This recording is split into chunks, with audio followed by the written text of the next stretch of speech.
Using blogs in your classroom is a great way to connect with students, and it's also a fun way to connect with students. I'm going to go over a couple of things about blogs in this video. First of all, the blogs are really hard to find, so my suggestion if you decide to use them is to go ahead and create a link. And you do that by clicking on this left-hand plus sign in the navigation, and then we're going to go ahead and click on Tool Link. And then I'm going to find the blogs, and I will actually just name it blogs. I will click on this available to users button and then submit. And then you can see now that blogs are available right here. Now, if I didn't want to do that for whatever reason, okay, and I'm just going to stick it up a little higher so it's above the modules divider. Now, if I didn't want to do that, I wanted students to navigate to the blogging area on their own, then you do have to open up Course Tools. Let me just close it and then open it again, and then you have to navigate it to it here. Okay, so two different ways to navigate to blogs. I'm all for creating a course link and really helping students find things a bit easier. So I've gone ahead and already created a blog. This is the week 1 blog that we'll be working on together. And it is, I've already created it, but I'm going to go ahead and go into it so that you can see some of the selections that I've made.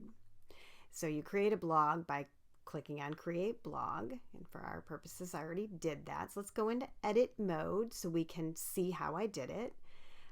This is a blog that I've titled Using Outside Resources, and what I've done is invited students to share how they use outside resources in their classroom now and talk about how we might be able to implement those same tools in the online modality. Okay, so that's our discussion.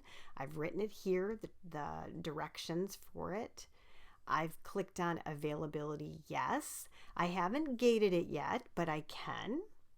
I've selected individual to all students, so it's not, it's a blog that you'll be able to see who posted what. And I've selected to index weekly. I'm allowing users to edit and delete their entries. So, you know, say you make a mistake, of course you can go back in. And then it is a graded assignment for week 1. So I'm going to go ahead and put the points allocated to the blog here.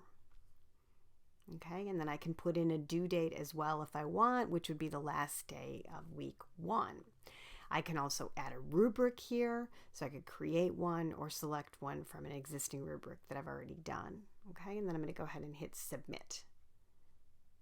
All right, so now just let's go into the blog and talk about how to create an entry as well. So I'm going to go ahead and select it, and you can see there are no entries yet. And students can basically just come in here and create a blog entry. And let's say that I love using TED Talks in my courses. So I'm going to go ahead and talk about that. And then I'm going to share my favorite TED Talk with all the other students. Okay. Now we've talked a little bit about this under the tools section in course content, but this mashup insert, there are some things that you can easily add into Blackboard, YouTube being one of them.